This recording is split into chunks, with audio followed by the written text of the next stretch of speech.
Sometime around 500 BC, a ship slipped back through the Strait of Gibraltar, carrying a report that would bother sailors for the better part of 500 years. Its commander claimed he'd spent 4 months in an ocean that had simply stopped. The wind quit, he said.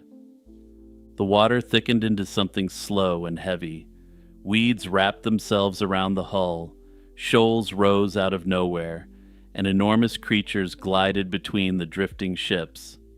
His name was Himilco, and he's the first person from the Mediterranean world on record as having sailed up the Atlantic coast of Europe. But here's the strange part of this historical mystery. He may have invented the difficulties he encountered on purpose. When we examine the case of Himilco, we've got to look at why he did it at all. And for the answer, you have to start with bronze.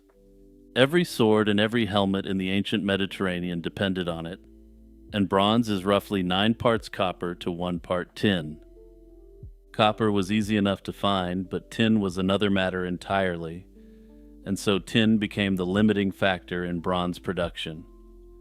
The Mediterranean basin holds almost no tin, which meant the metal that armed every power from Egypt to Etruria had to come from somewhere far away. It came mostly from the Atlantic fringe of Europe, northwestern Iberia, Brittany, and Cornwall. Whoever controlled the flow of tin held leverage over every foundry and every army of the age, which is why the routes that carried it were worth guarding and worth lying about. The people best positioned to profit from that trade were the Phoenicians, an eastern Mediterranean people.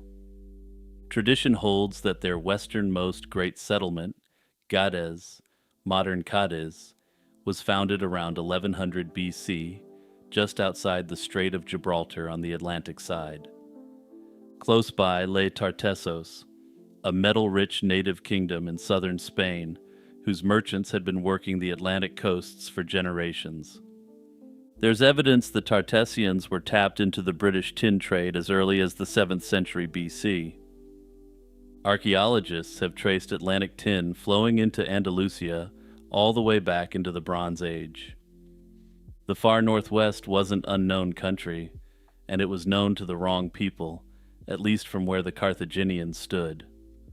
By the early 5th century BC, Carthage had made itself the capital of the Phoenician West, and it treated the waters beyond the strait as private property. Greek colonists from Phocaea had planted Massalia, modern Marseille, around 600 BC, and kept probing westward, and the two civilizations were already trading blows at sea. Around 535 BC, a combined Carthaginian and Etruscan fleet had fought the Phocaeans to a draw off Corsica, a clash that effectively carved the western Mediterranean into spheres of influence. The geographer Strabo preserves an older report that the Carthaginians drowned the crews of any foreign ships they caught sailing toward Sardinia or the Strait. The routes to the tin countries were state secrets, guarded with a ruthlessness any modern intelligence agency would recognize. Everything we know about Himilco himself fits inside a paragraph, with room to spare. His name is the Latin rendering of a Punic one, Chimilcat, which even specialists can only partly translate.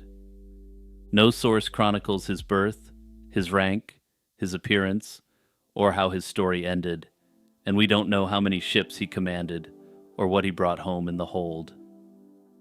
What survives is essentially one sentence from Pliny the Elder, writing in the 1st century AD. He said that when Carthage's power was at its height, 2 expeditions went out at about the same time. Hanno the Navigator sailed south around the coast of Africa and published an account of his voyage, and Himilco, dispatched to explore the outer coasts of Europe, did the same. Scholars still argue over whether the expedition was state policy or a private venture, and no ancient source mentions what Carthage got out of it. Notably, the Romans destroyed the entire body of Carthaginian knowledge when they razed Carthage, which is to say the evidence of what they got may have been lost. That pairing that I mentioned is our anchor to a well-established historical narrative, and takes this from the realm of legend into something more historical. Hanno the Navigator became one of the most famous explorers of antiquity, and the historian Dwayne Roller has argued that both men probably belonged to the Magonids. This is the family that dominated Carthaginian politics in that era, and Roller suggested they may even have been brothers.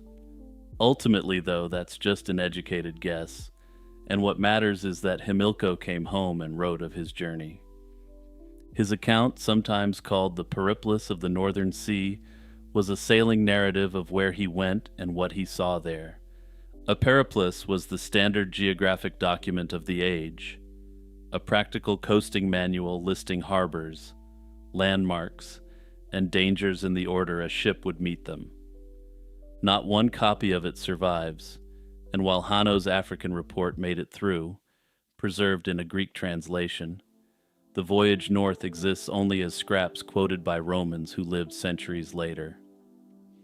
In other words, one of the two greatest Carthaginian voyages comes down to us in the explorer's own words, while the other comes down to us filtered through numerous other sources.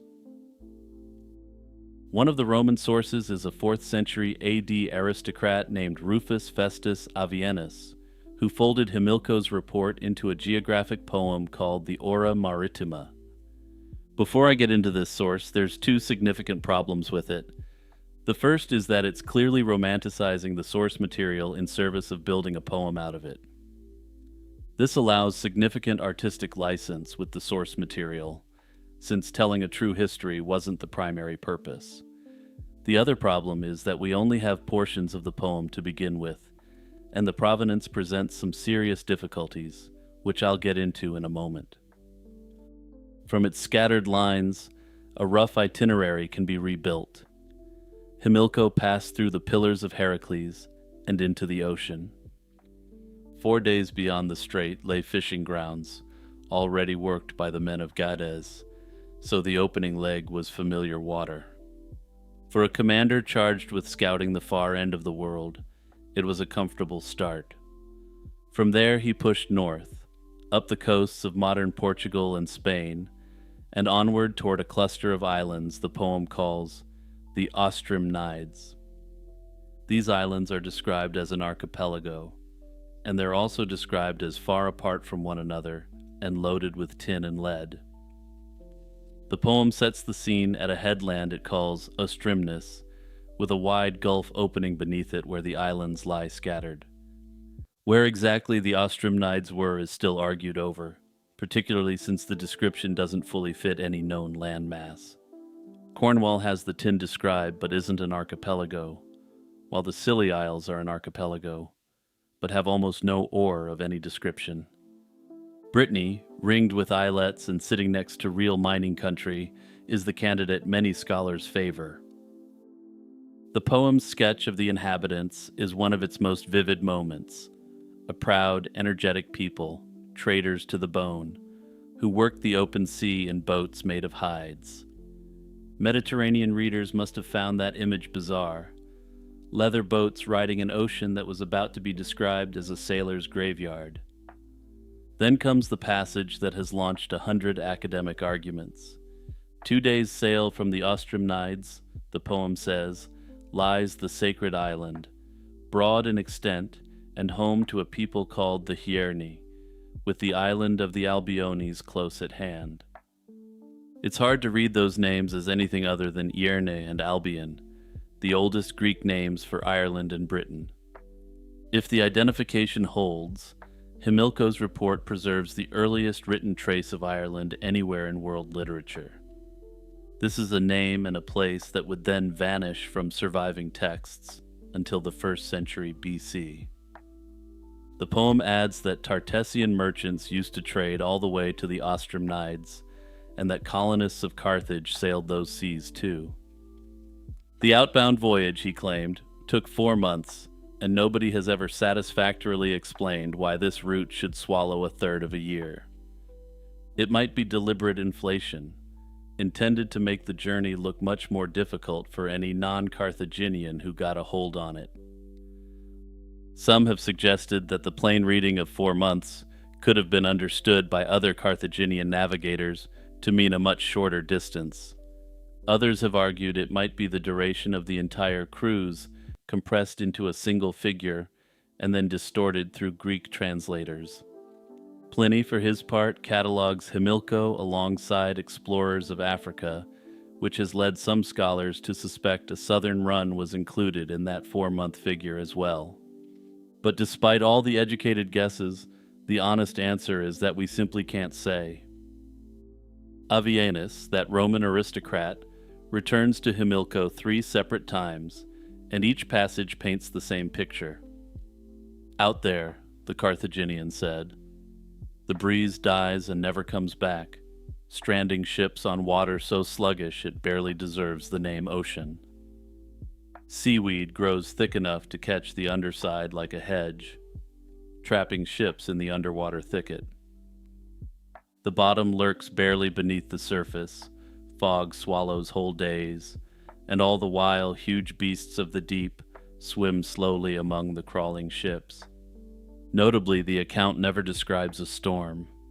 The terror in Himilco's ocean is stillness, a sea that refuses to let ships move at all. For a long time, people tried to map those details onto real geography. The becalmed, seaweed-choked water sounded to some older writers like the Sargasso Sea, and for years respectable books sent Himilco out into the mid-Atlantic on the strength of it. Modern historians have abandoned that idea, since the Sargasso lies out past the Azores, absurdly far from any coasting route. If the Sargasso Sea hypothesis was correct, this would have Himilco ranging closer to the Americas than he was to Europe or Africa. The more common reading is that nearly every problem on the list is a real Atlantic phenomenon, inflated to nightmare scale. Seaweed does pile up seasonally off southwestern Iberia, and it can be a mild nuisance to deal with for sailors. Extreme calms settle over those waters. Fog smothers the Bay of Biscay, and Atlantic tides expose shallows in a way that would rattle a sailor raised on a nearly tideless sea. A crew from the Mediterranean had spent their lives on water that barely rises or falls. On the Biscay coast, the sea can pull back astonishing distances and return in hours, turning channels into mudflats and back again twice a day. As for the monstrous figures located along the way, whales are the usual suspects to rationalize these claims. Most historians who've studied the question of why the account was inflated settle on 2 motives that fit together neatly. A harrowing sea made Himilco's achievement look greater, and a brutal sea made the route sound like a dangerous passage to the people Carthage most wanted kept out, the Greeks. A terrifying travel report was cheap insurance on a tin monopoly from Brittany, Cornwall, and perhaps even beyond. If that sounds paranoid, consider a story Strabo tells from a later era. A shipmaster out of Gades, realizing a Roman vessel was shadowing him to learn the way to the Tin Islands, deliberately ran his own ship onto a shoal. He wrecked himself and his pursuers together, and when he made it home, the state repaid him the full value of his lost cargo, plus a bonus to compensate the danger of his patriotic actions. That was the culture Himilco sailed for, and the Romans reportedly didn't crack the sea route north until 4 centuries after Himilco's voyage. There's a bitter footnote here. Around 325 BC, a Greek named Pythias actually sailed those waters, reached Britain, and came back with a comparatively boring account of what he'd seen. Ancient authorities spent centuries calling him a liar, and it wasn't until the Romans reached Britain that anyone took him seriously. Himilco's monsters, meanwhile, slid into the geographic tradition and stayed there for centuries. The exaggerator was believed, while the honest observer wasn't. Which brings us to the strangest thing about Himilco, the sheer fragility of the thread that connects him to us. Hanno the Navigator's voyage to Africa, where he famously met gorillas, is remembered because we have the Greek translation of his work. For Himilco, our historical thread is incredibly tenuous, and we're lucky to have the scraps of historical evidence we do possess. His own book is gone, Pliny, our earliest surviving witness, wrote roughly 5.5 centuries after the likely date of the voyage and spent a single sentence on it. Avienus wrote closer to 9 centuries after, an antiquarian hobbyist turning old geography into verse. Although he claims he consulted ancient Punic records, most scholars doubt he ever read Himilco directly. He was no explorer himself, just a literary gentleman of the old school, the kind of Roman who translated Greek classics for pleasure. It's also highly unlikely that he had any meaningful knowledge of Punic, as the language itself had by that point become restricted to the rural population of Roman North Africa. And there's another problem, since the poem barely survived at all. What's left runs a little over 700 lines, and the entire text depends on a single manuscript that was used to print an edition in Venice in the 1480s and then vanished. Follow the chain backward, and it runs like this: a lost Punic report, filtered through a lost Greek source, compressed into a fragmentary Latin poem. That poem was then preserved in one manuscript that nobody has seen in 5 centuries, surviving only as a partial Renaissance printing. Beyond Pliny's one sentence, every word we possess about the first recorded voyage along Atlantic Europe hangs from that one strand. It's an absurdly thin file for a man who did something no one in his civilization had done before. If the names in the poem mean what they appear to mean, he carried home the earliest recorded mention of Ireland and perhaps Britain, packed inside a logbook salted with falsehoods. Hey everyone, it's Jimmy here with my usual reminder to hit the notification bell and the subscribe button.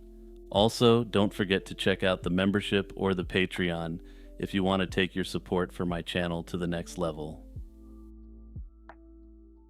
The California Gold Rush produced thousands of stories about sudden wealth and bitter disappointment, but few legends have endured quite like the tale of the lost cement gold mine. Somewhere in the eastern Sierra Nevada, hidden among volcanic peaks and dense mountain forests, there supposedly exists a vein of reddish, cement-like rock loaded with gold. It's a story that dates back to 1857, one that drove prospectors to madness, inspired Mark Twain to write about it, and continues to lure treasure hunters into the wilderness today. Whether it's real, exaggerated, or pure fiction remains one of the great unsolved mysteries of the American Old West. What makes this legend particularly compelling isn't just the gold itself, but the trail of death, obsession, and near misses that surrounds it. The most commonly told version begins in 1857, when 2 German emigrants separated from a California-bound wagon train and struck out on their own through the Sierra Nevada. Exhausted and lost, they wound up in the Mono Lake region, an area one of them would later describe as burnt and desolate. Near the headwaters of the Owens River, the 2 men sat down to rest beside a stream and noticed something unusual about the rock ledge beneath them. It was a reddish formation of hardened volcanic rock that miners of the era commonly called cement. They noticed embedded in it were thick lumps of dull yellow metal, and upon further examination it was gold, and a staggering amount of it. One man was skeptical and laughed off the discovery. The other hammered out roughly 10 pounds of ore, drew a crude map, and the 2 continued westward. What happened next varies by source. In one account, the skeptic died along the way, and the believer stumbled into a local settlement, gravely ill. In Mark Twain's version from his 1872 book, Roughing It, the discoverers were 3 German brothers, and 2 perished during the trek. What remains consistent is that a single survivor reached civilization, carrying fragments of ore so rich they set the mining world on fire.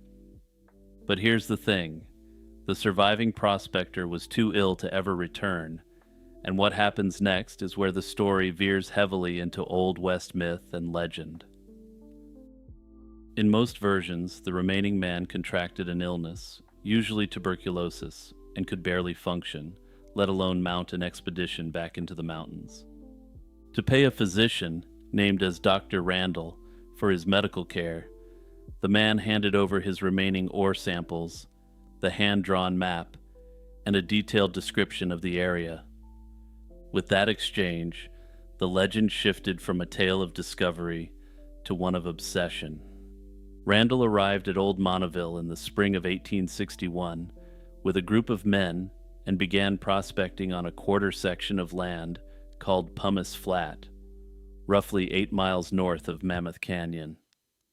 His assistant, Gideon F. Whitman, another figure of dubious historicity, became the legend's most tragic figure. After Randall's search came up empty, Whitman took the map and dedicated his life to finding the vein. He searched for over a decade, enduring hunger, poverty, and sickness. Twain, living in the Nevada Territory at the time, witnessed this firsthand, though whether Whitman was a real person or a literary composite of multiple figures is debated. He described how word that Whitman had passed through a camp at night would empty entire towns within hours. Every prospector convinced he had the secret sauce to the cement mine. Every horse, mule, and donkey would be bought, hired, or stolen, and half the population would charge into the mountains hoping to follow Whitman. Twain described how Whitman would wander aimlessly through gorges until their pursuers ran out of supplies and gave up. That said, while the book is semi-autobiographical in nature, Whitman isn't a fleshed-out character. The book freely melds actual historical occurrences of the time, elements of Twain's life, and a good dash of pure fiction to create a compelling historical narrative.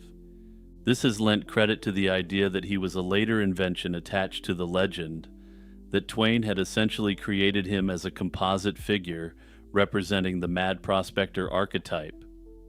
Whitman allegedly continued searching until 1880, when injuries and old age forced him to retire to San Francisco. Notably, many later prospectors who searched for the mine in the late 19th century and the 20th century took Twain's work to be a pure history, when it was never intended as such.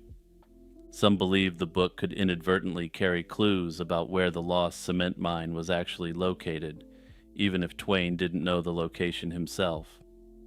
This, of course, is a misreading of the text, but when there's a large quantity of gold to be had, there's always someone who will look for any potential scrap of evidence. The search for the mine also ended up costing lives, and doing so in a quite major way. The flood of prospectors into the eastern Sierra during the early 1860s coincided with the Owens Valley Indian conflict. This was sparked largely by the sheer number of well-armed miners who'd encroached upon the lands of the local population. The indigenous population, which had previously been relatively peaceful, pushed back hard against the intrusion. According to accounts from the period, at least 7 men were slain by Native American warriors, while searching specifically for the cement vein. The area around Dead Man Pass earned its grim name from a series of violent deaths connected to the search. And much like everything with the lost cement mine, assessing the actual factual nature of these alleged historical events is hard to gauge, given the myth-making surrounding the mine. In 1861, a prospector named Robert Hume was found burned in a shallow grave near the pass. His head later turned up in a nearby stream, which became Dead Man Creek. Hume had last been seen with his partner, a man named Farnsworth, who later claimed they'd been ambushed by Native American warriors. However, an investigation proved that the story was likely false, but Farnsworth vanished before he could be arrested. Some have speculated that he found the mine, eliminated his partner, but was then unable to actually exploit the find since he could never return, since his story didn't hold up. More bodies followed, and 2 prospectors were found dead near the pass in separate incidents over the following decades. Ultimately, all these tragedies beg the question of whether the lost cement gold mine was ever truly rediscovered, if it ever existed at all. A local newspaper correspondent writing in 1879 speculated that the lost mine was actually located further away. Under this theory, the German who had discovered it originally and paid for his treatment may not have properly advised Dr. Randall as to the location of the mine. The most dramatic late chapter involves two men known to legend as Kent and McDougal. And as with virtually every figure involved in this story, with the exception of Mark Twain, these two also may never have existed. In a deathbed confession allegedly made in San Francisco in late 1877, McDougal claimed Kent had first rediscovered the deposit in 1861, but couldn't exploit it due to the Indian conflict.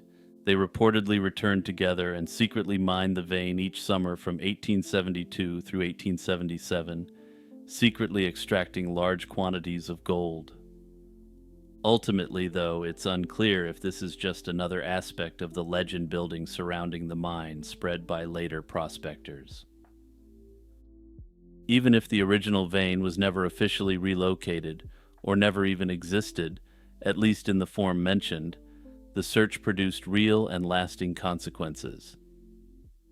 Prospectors who flooded the eastern Sierra looking for the cement mine discovered other significant gold deposits along the way, leading to the establishment of boom towns in the region. In 1877, a prospector named James Parker accidentally struck gold near Mono Lake while hunting for the fabled mine. But the lost mine's greatest contribution to history might well be the wealth it generated indirectly, through the sheer volume of determined prospectors it drew into the region. The story also occupies a unique place in American literature through Twain's account in Roughing It. His depiction of the frenzy surrounding the absurdity of men chasing a lone prospector through mountain gorges remains one of the most vivid portraits of gold rush fever ever written. Personally, I question whether the lost cement gold mine ever even existed, and this isn't just me being a skeptic or a debunker. Hear me out, because I've got a theory on this one. Strangely, many of the lost gold mine stories from the Old West, like the Lost Dutchman's gold mine, start with a mysterious German prospector moving west and lucking into gold. In that case, Dutchman is an archaic word that was common in American English at the time to describe Germans, as was the style at the time. To me, this suggests that the idea of a German finding a gold mine and then passing on fragmentary knowledge of it had become something of a legendary archetype. Having the story start with a mysterious German may have been the equivalent cultural marker to ending a story with happily ever after, though that's just speculation on my part.